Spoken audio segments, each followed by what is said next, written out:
नमस्कार दोस्तों, स्वागत है आपका उमंग अकेडमी ए टू जेड में। चलिए दोस्तों, बात करेंगे पर्यावरण अध्ययन एवं शिक्षा शास्त्र की प्रैक्टिस सेट नंबर 5 है।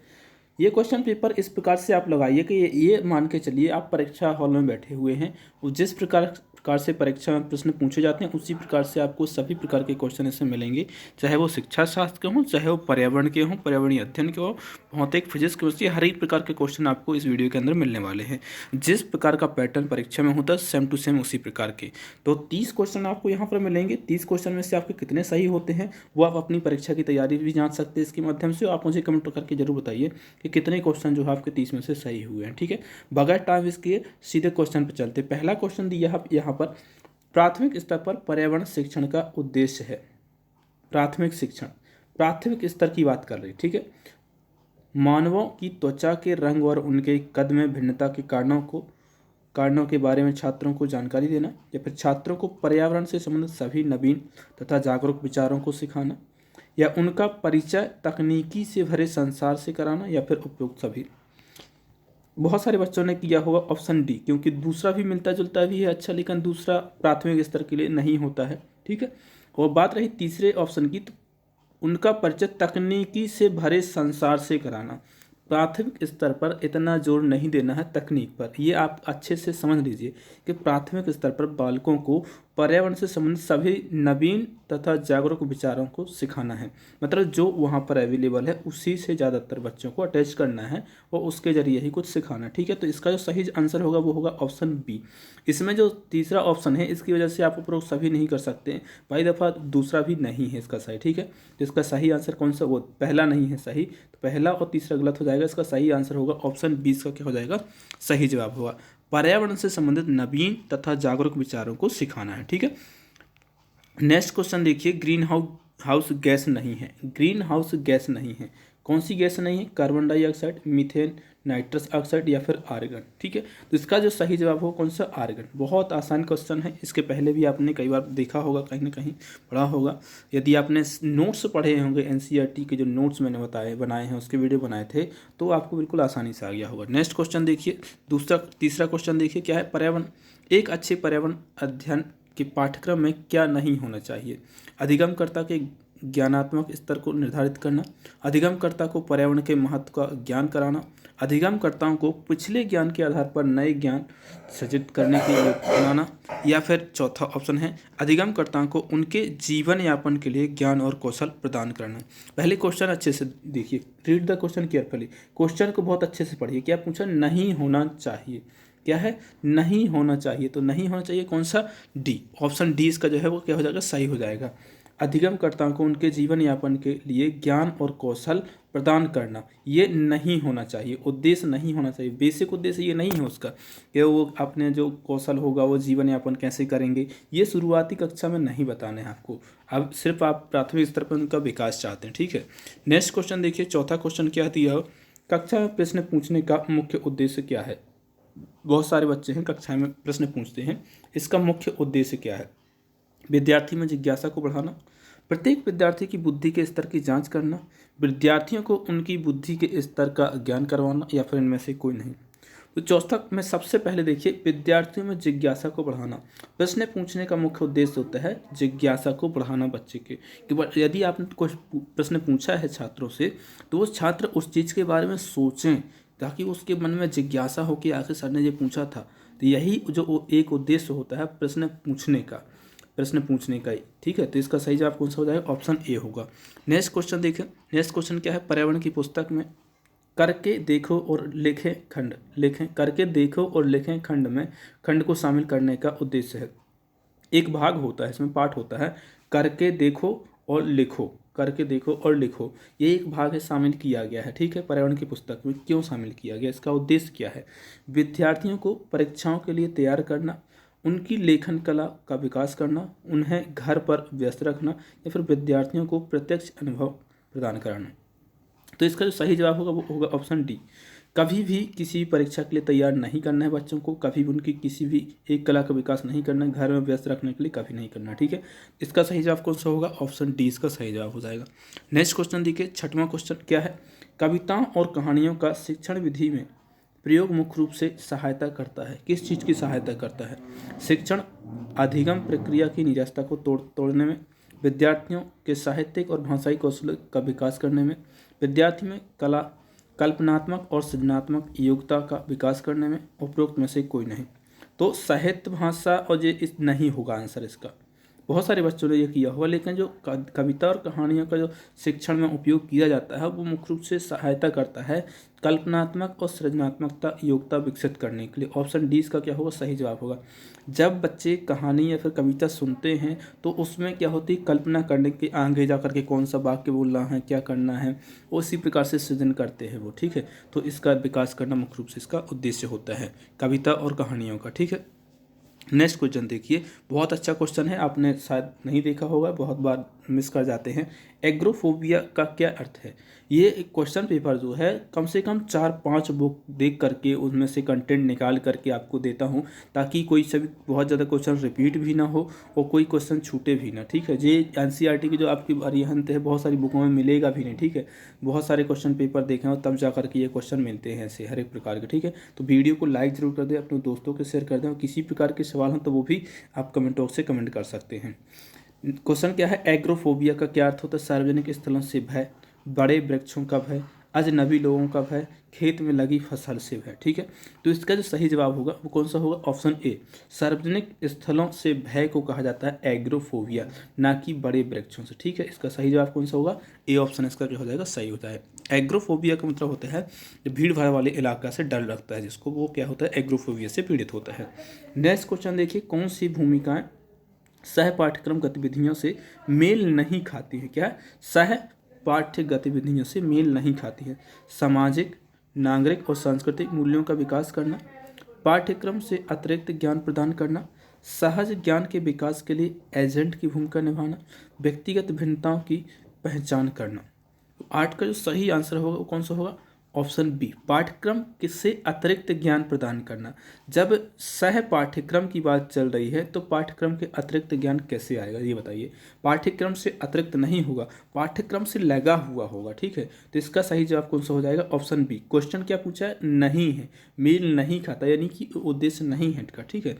तो इसका ऑप्शन सही जो हो जाएगा बी हो जाएगा। नेक्स्ट क्वेश्चन देखिए, पेयजल को शुद्ध करने के लिए पोटेशियम परमैंगनेट का प्रयोग किया जाता है, यहाँ गा होना चाहिए, किया जाता है क्योंकि यह अपचायक है, उपचायक है, ऑक्सीकारक, जल को शुद्ध करता है, अशुद्धियों को घोल देता है, ठीक है। तो इसका सही जवाब होगा ऑप्शन बी। यह क्या है, एक उपचायक के रूप में उपयोग किया जाता है, इसीलिए इसके पोटेशियम परमैंगनेट का जो उपयोग किया जाता है पेयजल को शुद्ध करने के लिए, ठीक है। जो पीने वाला जल है उसको शुद्ध करने के लिए एक उपचायक के रूप में इसका उपयोग किया जाता है, जो कि क्या है, एक ऑक्सीकारक है। नेक्स्ट क्वेश्चन है, बहुत ही अच्छा क्वेश्चन है, इस पर आधारित हमेशा कोई सा, चाहे आप सीटेट का क्वेश्चन देख लो, चाहे कोई सा भी क्वेश्चन देख लो, क्वेश्चन पेपर लगा के देख लो, उसमें 100% ये क्वेश्चन होता ही होता है इससे संबंधित, एक दो इससे रिलेटेड जो भी आपकी संधियाँ हुई हैं, सम्मेलन हुए हैं, या फिर जो भी वार्ता नियम और अधिनियम पारित हुए हैं पर्यावरण से संबंधित, जलवायु से संबंधित, उस पर आधारित, ठीक है। मॉन्ट्रियल प्रोटोकॉल किससे संबंधित है? रेडियो तरंगों से, जीवाश्म से, परमाणु हथियारों से, या फिर ऑप्शन डी। ऑप्शन डी क्या, ओजोन क्षय से। तो इसका सही जवाब क्या होगा, 10वां क्वेश्चन जो है, मॉन्ट्रियल प्रोटोकॉल किससे संबंधित है, वो है ऑप्शन डी आपका, ओजोन क्षय से। ओजोन क्षय के संबंध में ये है मॉन्ट्रियल प्रोटोकॉल है, ओजोन की रक्षा कैसे करना है, किसके कारण इसमें ओजोन का क्षय होता है, कैसे इसकी रक्षा की जा सकती है। 16 सितंबर को ओजोन दिवस मनाया जाता है, ठीक है, 16 सितंबर को, ये आप याद रखिए, कई बार क्वेश्चन पूछा गया। नेक्स्ट क्वेश्चन है, भारत के किस राज्य में उसके क्षेत्रफल का अधिकतम प्रतिशत राष्ट्रीय उद्यानों संरक्षित क्षेत्रों के अंतर्गत आता है? किसका आता है? भारत का 2 प्रकार का क्वेश्चन पूछा जाता है। एक तो पूछा जाता है कि पूरे राज्य का सबसे अधिक क्षेत्रफल, पूरा का पूरा जैसे राज्य है तो उसका ज़्यादातर क्षेत्रफल जो है ये क्या होगा, वनों से आच्छादित होगा, तो वहाँ पर मध्य प्रदेश का नाम लिया जाता है, क्योंकि उसका जो सबसे अधिक जो होता है वन जो है मध्य प्रदेश की एरिया के हिसाब से, मतलब जिस राज्य का जो एरिया है उसके आधार पर, यानी कि मध्य प्रदेश का यदि ये क्षेत्रफल इतना मध्य प्रदेश का, ठीक है, तो इसके जो आधे से ज़्यादा भाग है उस पर वन है, ठीक है। लेकिन क्वेश्चन यहाँ पर अलग है, क्वेश्चन को समझिए, भारत के किस राज्य में उसके क्षेत्रफल का अधिकतम प्रतिशत राष्ट्रीय उद्यानों संरक्षित क्षेत्रों के अंतर्गत आता है। ये नहीं पूछा कि वन है, ठीक है, लेकिन राष्ट्रीय उद्यान और संरक्षित क्षेत्र सिक्किम, झारखंड, असम, बिहार। इसका सही जवाब कौन सा हो जाए? Option A. सिक्किम राज्य एक ऐसा राज्य है जिसका क्षेत्रफल जो है अधिकतम जो है वो राष्ट्रीय उद्यान और संरक्षित क्षेत्र जो अब जीव रिजर्व है इन सब में खंदा हुआ है अधिकतम, ठीक है। तो सिक्किम इसका सही जवाब हो जाएगा। नेक्स्ट क्वेश्चन देखिए, निम्न में से किसका जोड़ा सही नहीं है? इसमें क्या नहीं है? किसका जोड़ा सही नहीं है? मध्य प्रदेश, कान्हा, काजीरंगा, असम, दुधवा, उत्तर प्रदेश, महात्मा गांधी मरीन, गोवा। इसका जो सही जवाब होगा कौन सा? इसका सही जवाब होगा ऑप्शन डी। सही नहीं पूछा है। मध्य प्रदेश में कान्हा किसली नेशनल पार्क है, काजीरंगा असम में है, दुधवा उत्तर प्रदेश में, महात्मा गांधी मरीन जो है वो नहीं है। कहाँ पर? गोवा में नहीं। वो कहाँ पर है? अंडमान निकोबार एवं द्वीप समूह में। कहाँ पर है? अंडमान निकोबार द्वीप समूह है। Mahatma Gandhi marine national park है जो कि काय के लिए है? कछुआ, मरीन मतलब समुद्री कछुआ जो होते हैं वहाँ पर संरक्षित होते हैं, ठीक है। तो ये सही जवाब हो जाएगा। आपसे एक और क्वेश्चन पूछा जाता है कि पेंच के बारे में। शायद पिछले वीडियो ही मैंने बताया था, पेंच जो है वो भी कहाँ पर है? पन्ना है, बहुत ही ज़्यादा फेमस है, ठीक है। और आपको तो और पता ही होगा कि जो एशियाई शेरों के लिए प्रसिद्ध है वो कौन सा है? वो है गुजरात का। गुजरात में है, आपका नाम याद नहीं आ रहा अभी, लेकिन गुजरात में ही है। गुजरात में है जो कि एशियाई शेरों के लिए जाना जाता है। गिर राष्ट्रीय उद्यान है वो, ठीक है, जो कि यहाँ पर भारत का सबसे पहला राष्ट्रीय उद्यान कौन सा है? जिम कॉर्बेट नेशनल पार्क, गिर राष्ट्रीय उद्यान, या फिर काजीरंगा राष्ट्रीय उद्यान, या फिर राजाजी राष्ट्रीय उद्यान, ठीक है। तो सबसे पहला जो राष्ट्रीय उद्यान है वो क्या है? जिम कॉर्बेट नेशनल उद्यान, जिम कॉर्बेट उद्यान या फिर Jim Corbett national park. Option first इसका क्या हो जाएगा? सही हो जाएगा। इसका पहले जो नाम था वो कौन था? हेली नेशनल पार्क था। क्या? हेली नेशनल पार्क या फिर हेली उद्यान था, ठीक है, हेली राष्ट्रीय उद्यान था। अब काजीरंगा तो पता है आपको, असम में होता है, गिर गुजरात में, जिम कॉर्बेट उत्तराखंड में है। राजाजी राष्ट्रीय उद्यान कहाँ पर है? ये आप मुझे कमेंट बॉक्स से कमेंट जरूर करके बताइए। ये क्वेश्चन जो है आप लोग के लिए होमवर्क के रूप में रहेगा कि आपकी कितनी तैयारी है। यदि नेशनल पार्क से एक ना एक क्वेश्चन हमेशा पूछा जाता है, तो इसका सही जवाब क्या होगा? नेक्स्ट क्वेश्चन देखिए, 14वां क्वेश्चन क्या है? कौन सा पर्यावरण का भौतिक कारक है?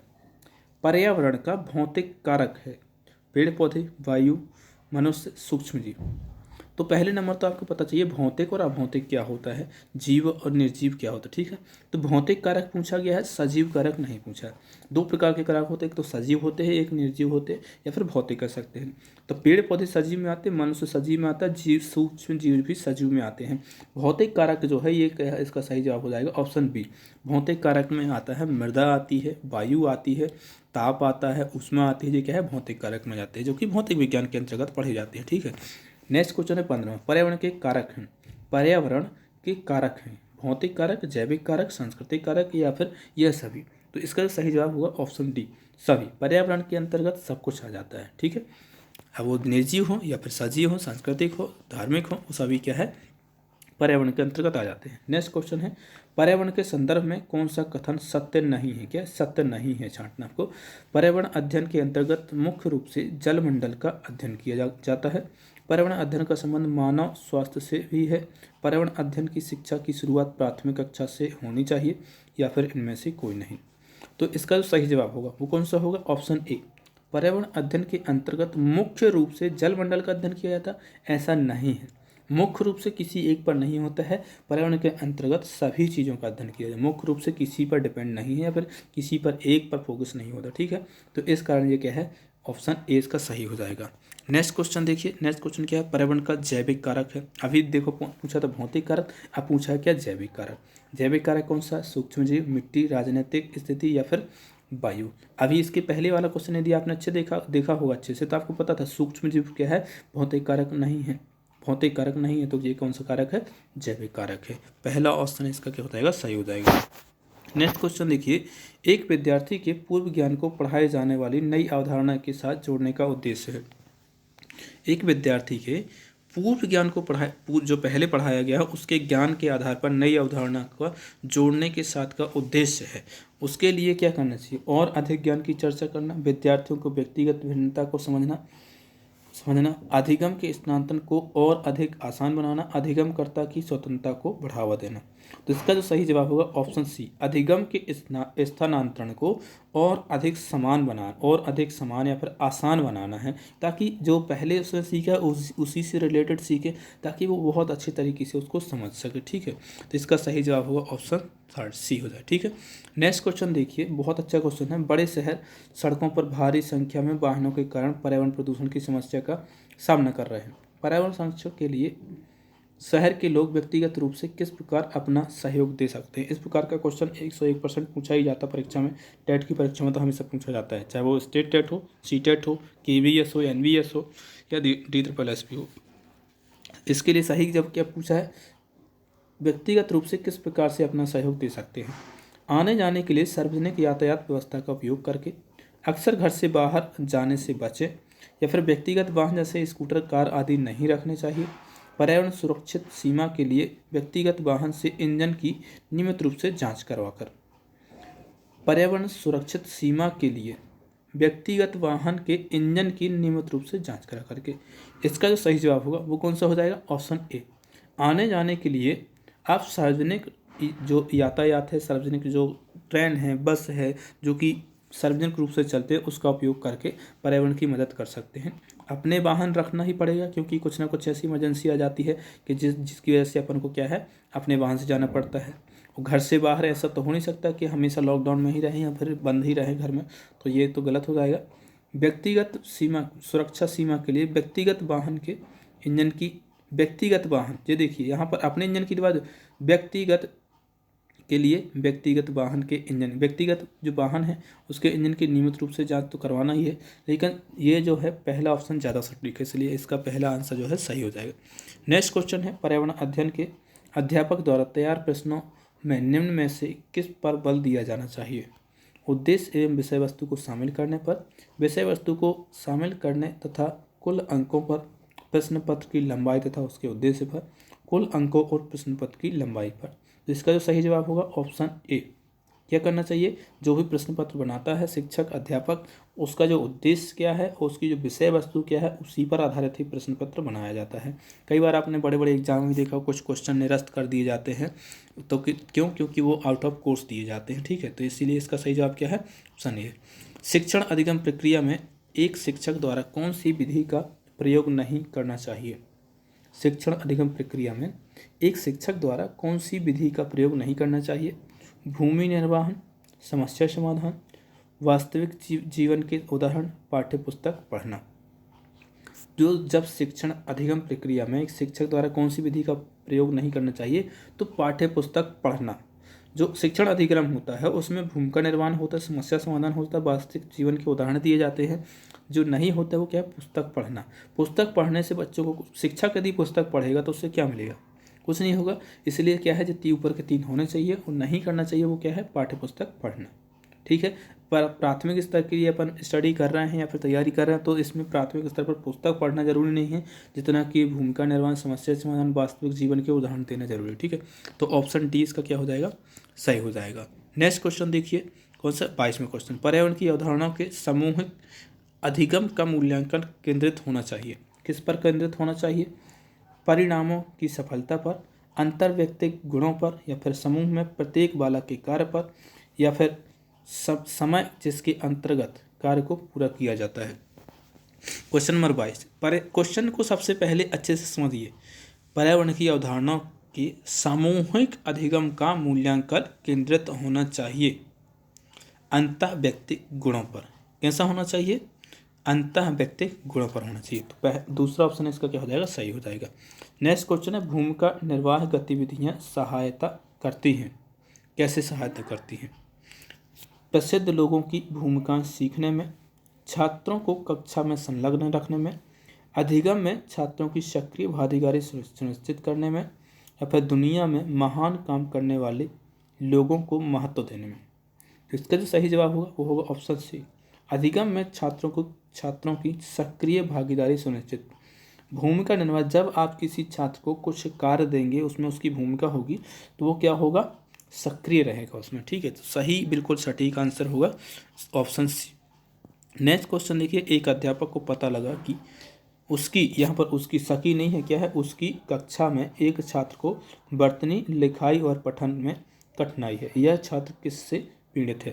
एलेक्सिया, शब्दों को समझने में कठिनाई, स्वलीनता ऑटिज्म, या फिर पढ़ने लिखने में कठिनाई डिसलेक्सिया, या फिर भीड़ से असंगत भय एग्रोफोबिया। देखिए क्वेश्चन आपने पहले पढ़ लिया, इसलिए आप चौथा ऑप्शन यहाँ पर काट सकते हैं। ठीक है, एग्रोफोबिया क्या होता है? भीड़ से जब डर लगता है। ठीक है, तो इसका सही जवाब कौन सा होगा? क्या पूछा गया है?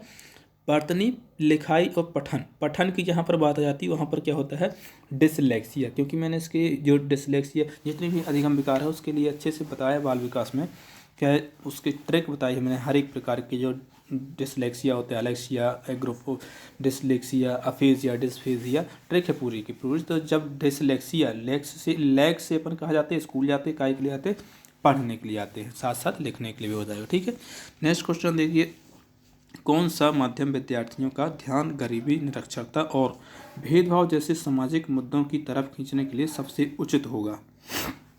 यदि एक ऐसा माध्यम है, कौन सा माध्यम होगा जो कि छात्रों का ध्यान गरीबी, निरक्षरता और भेदभाव जैसे सामाजिक मुद्दों की तरफ खींचने के लिए सबसे उचित होगा?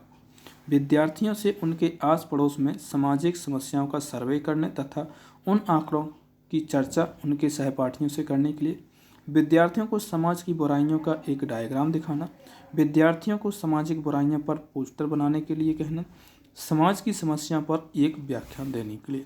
तो इसका जो सही जवाब होगा, सबसे सटीक जवाब होगा ऑप्शन ए होगा। विद्यार्थी यदि आस पड़ोस के सामाजिक समस्याओं का सर्वे करेंगे, फिर उसके जो आंकड़े होंगे उस पर चर्चा करेंगे, तो उनको समझ में आएगा हर एक चीज़ के बारे में, कितने लोग पढ़े लिखे, कितने गरीब हैं, कैसे निरक्षर हैं, किस प्रकार से भेदभाव किया जाता है। तो इस प्रकार की जो समस्या, उसका निराकरण, उन पर संवेदनशीलता, ये सब उनके मन में समझ में आएगी। ठीक है, तो ए ऑप्शन जो है इसका सही हो जाएगा। नेक्स्ट क्वेश्चन है 26वां क्वेश्चन है, पर्यावरण अध्ययन के अंतर्गत किस विषय का अध्ययन किया जाना चाहिए? भूगोल का, इतिहास का, जीव विज्ञान का, या फिर ये सभी?